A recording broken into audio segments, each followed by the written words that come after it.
Olá, meus queridos alunos, tudo bem? Agora nós vamos continuar dando seguimento ao conteúdo e hoje eu venho aí explicar para vocês sobre a hidrosfera. Então, vocês podem ver que a hidrosfera é a camada de água do planeta Terra. Assim como nós temos a atmosfera, que é a camada gasosa, que envolve o planeta Terra, assim como nós temos a litosfera, que é a camada rochosa do planeta Terra, que já foi analisado. Agora nós iremos analisar a hidrosfera, que é aí uma camada muito importante também para a manutenção da vida aí no planeta. Então veja bem, quando nós falamos de hidrosfera, nós estamos falando rios, nós estamos falando de mares, nós estamos falando de oceanos e nós estamos falando também de água subterrânea, beleza? Aí nós temos que prestar bastante atenção nesta observação aqui, que às vezes a mídia acaba nos confundindo, certo? Qual que é a observação? A água é um recurso natural renovável. Por quê? Porque a mídia nos fala, olha, vai faltar água, irá faltar água no futuro. Aí tem alguns alunos, que ficam pensando, mas como que vai faltar água no futuro, sendo que a água é um recurso natural renovável? Na realidade, tinha que ser reformulada a frase, o que irá faltar no futuro será água potável, porque a água continuará correndo aí na superfície da Terra. Agora, a qualidade da água que é discutida quando se fala, logicamente, na falta dessa água e de todos, os métodos que nós temos que adotar para preservar aí as nascentes, os córregos, os riachos, os arroios, entre outros. Como que a água se renova propriamente dita? Através do ciclo de renovação, beleza? Então, dentro desse ciclo de renovação da água, nós temos aquilo que nós chamamos de ciclo hidrológico. E já passo a observação aí para vocês que esse esquema do ciclo hidrológico, muitas vezes, ele não está completo. E para os vestibulares, para o PAS, para o PSS, mesmo para o Enem, muitas vezes, dentro desse esquema aqui do ciclo hidrológico, eles acabam, logicamente, fazendo aí alguma pegadinha ou colocando alguma coisinha aí que falta especificamente. Então, veja só, tá? Nesta imagem aqui do ciclo hidrológico. Nós temos o Sol, nós temos que lembrar que o Sol vai aquecer todos os corpos da superfície terrestre, certo? Entre eles, a água, os vegetais e os próprios animais, beleza? E também vai ocasionar aí o degelo, o derretimento aí da neve. O que que acontece? O que que nós temos que lembrar? Lembrar que quando a água, ou seja, dos corpos de rios, mares, oceanos e lagos, recebe a radiação solar, esta sobe, certo? E se transforma em nuvem lá na troposfera terrestre. Mas como que ela vai se alavancar, ou seja, ela vai subir? Através do processo de evaporação. Então, os corpos de água, eles evaporam, beleza? Quando os raios solares atingem a vegetação ela evapotranspira, ou seja, é um processo de evapotranspiração. Aí eu chamo a atenção de vocês, certo? Que alguns esquemas dos ciclos hidrológicos mostram como animais, tanto corpos de água como vegetais evaporando. Então tem alguns termos que é bastante interessante nós levarmos em consideração, que muitas vezes eles usam, certo? Para ver se o aluno tem o conhecimento extremo. Então nós não podemos esquecer que as plantinhas, os vegetais, eles entram em processo de evapotranspiração a partir do momento que os raios solares os atingem, e os animais, certo? Eles entram em processo de transpiração. Então veja bem, notem bem aí a diferença. Água evapora, vegetal evapotranspira e animais transpiram. Mas todo esse vapor de água especificamente é depositado na troposfera terrestre. Aí chega o momento de saturação e nesse momento de saturação a nuvem acaba precipitando. Quando ela precipita, certo? Pode ser em forma de chuva, em forma de neve, etc. Mas vamos pegar aqui como exemplo a chuva propriamente dito. Então ela vai cair no solo, ela vai entrar em processo de infiltração no solo. Além dela infiltrar, ela vai filtrar também para alimentar aquilo que nós chamamos de lençóis freáticos. Parte dessa água vai escoar pela superfície terrestre e notem que ela retorna para a parte mais baixa do relevo, abastecendo aí os rios, os aquíferos e os lagos aí propriamente dito, beleza? Então, vejam só que dentro desse esquema aqui que o professor está passando para vocês, faltam alguns detalhes que eu citei para vocês do ciclo hidrológico, cujo eu coloquei aqui, ó, tá? Na imagenzinha para vocês, ó. O professor desenhou o ciclo hidrológico completinho aqui para vocês, tá? Para vocês não se perderem lá em alguma questão. Então, o que nós temos que saber de novo? Olha só, o Sol, o RS significa radiação solar, aquece um corpo de água. Esse corpo de água, por exemplo, aqui é um rio que o professor representou. O rio ele vai evaporar, então entra em processo de evaporação. E esse vapor de água é, logicamente, contido pela troposfera terrestre.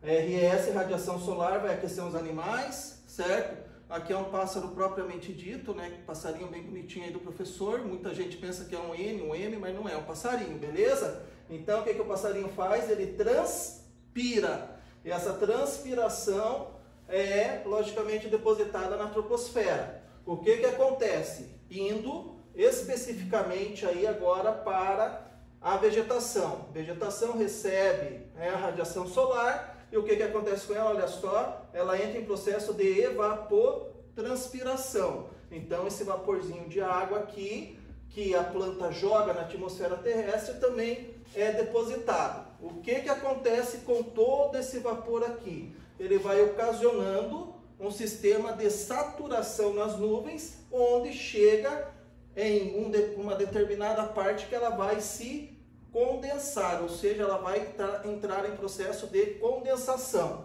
Então, eu sempre falo, processo de condensação, a nuvem vai ficar bem pesada. Lembre-se lá do leite condensado. É um tipo de leite mais adocicado, mas é um leitinho ali mais grosso, né? Ou seja, a mesma coisa que a nuvem vai estar saturada, vai estar pesada, e ela vai, logicamente, atingir a superfície terrestre em forma de precipitação, que popularmente, quando é água que cai aí do céu, nós chamamos de chuva. O que acontece com essa água aqui, ó? Parte dela vai infiltrar na superfície terrestre, certo? E quando ela vai entrando na superfície, ela também vai passando por um processo de filtração. E esta água infiltrada e filtrada, beleza? Ela é depositada no lençol freático. Este lençol freático, quando ele está saturado, ele rompe a superfície terrestre e nós temos a nascente propriamente dita. E esta água da nascente, logicamente, vai pegando os caminhos mais baixos aí do relevo. Ah, professor, mas é toda a água que vai infiltrar e filtrar? Não. Parte da água ela escoa, né? Nós temos a escoação pela superfície terrestre e também vai indo para as partes mais baixas do relevo, atingindo especificamente aí um rio, um lago ou até mesmo o oceano propriamente dito. Então aqui nós temos o ciclo hidrológico completo. O que eu chamo a atenção de vocês, certo? Eu chamo a atenção de vocês para a seguinte questão. Esse ciclo hidrológico aqui é o natural, tá? Mas só o que acontece? Esse ciclo hidrológico aqui ele está sendo interrompido pelo ser humano, tá? Em decorrência do quê? Em decorrência que o ciclo hidrológico hoje em dia ele não está se completando totalmente. E quando ele se completa totalmente, a água, certo, que cai, filtra ou escoa pela superfície, ela já está poluída. Em decorrência do quê? Em decorrência da poluição que nós temos na atmosfera terrestre, certo? Então, aí nós podemos pegar o exemplo aí certinho aí da chuva ácida, por exemplo. Então, as moléculas de água sobem até a troposfera, mistura-se lá com os poluentes, lá com dióxido de carbono, etc. Muda o pH da água. Mudando o pH da água, logicamente vai precipitar o quê? Ácido. Então, o ciclo hidrológico é interrompido pela ação antrópica. Por isso que se fala bastante que a água irá faltar. Mas que tipo de água? A água potável. Pois bem, concluindo aqui então o ciclo hidrológico e o meio ambiente, aí que eu dei uma palhinha para vocês que nós iremos trabalhar futuramente, chegamos aqui nos corpos de águas continentais. Entre os corpos de águas continentais, o primeiro a ser analisado aqui serão os rios.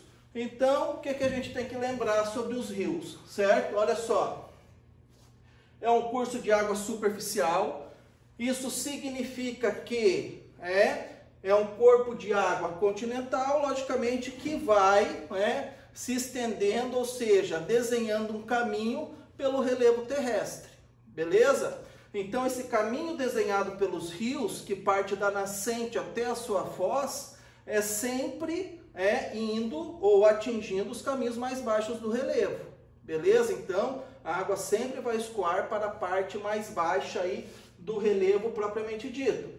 Como que o rio se constitui? Olha só, ele possui uma nascente, certo? A formação dessa nascente, como que digamos assim, ela se apresenta para nós na natureza. Então, nós temos o acúmulo de água das chuvas, certo? Ou o derretimento da neve ou geleiras, que pode, logicamente, propiciar aí um tipo de nascente nival, que nós chamamos, beleza? E também as águas subterrâneas, como eu acabei de explicar no ciclo hidrológico para vocês, tá? O lençol freático rompe, a superfície terrestre pelo seu saturamento e se transforma em nascente propriamente dita. Aí nós temos, dentro desta formação das nascentes, o regime dos rios, certo? Então, o regime dos rios está diretamente relacionado àquilo que alimenta o rio, beleza? Então, sobre os regimes dos rios, nós temos rios de regime pluvial, que está diretamente relacionado pela água da chuva, beleza? Então, nós temos que reparar o seguinte, olha só, a maior parte dos nossos rios brasileiros, eles são de regime pluvial. Cerca de 99% dos nossos rios é de regime pluvial. O que acontece?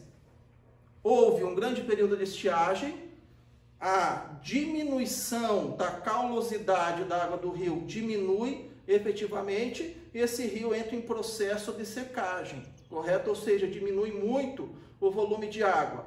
Aí eu chamo a atenção para vocês o que está acontecendo aí no nosso estado, no estado do Paraná. Um longo período de estiagem, certo? Está provocando efetivamente o que? A diminuição da água dos rios, tanto do rio Paraná como o rio Iguaçu, citando aí como exemplo aí, que são os rios que banham aí o nosso município especificamente. Isso daí gera transtorno sociais, por quê? Porque acaba faltando água aí para a população. Então, faltou chuva em rio de regime pluvial, a quantidade de água do rio diminui efetivamente. Aí nós temos rios de regime nival, que está diretamente relacionado ao derretimento da neve ou das geleiras, propriamente dito. Belezinha? Então, tem alguns rios aí, por exemplo, na Europa, que são genuinamente aí de origem nival, tem alguns rios na Ásia que são genuinamente de origem nival, certo? Que o que sustenta ele efetivamente é o derretimento da neve e possui as suas cheias aí principalmente no verão. Então, isso daqui é bastante interessante. E também nós temos os rios de regime misto, tá? Que também pode ser chamado de pluvio-nival.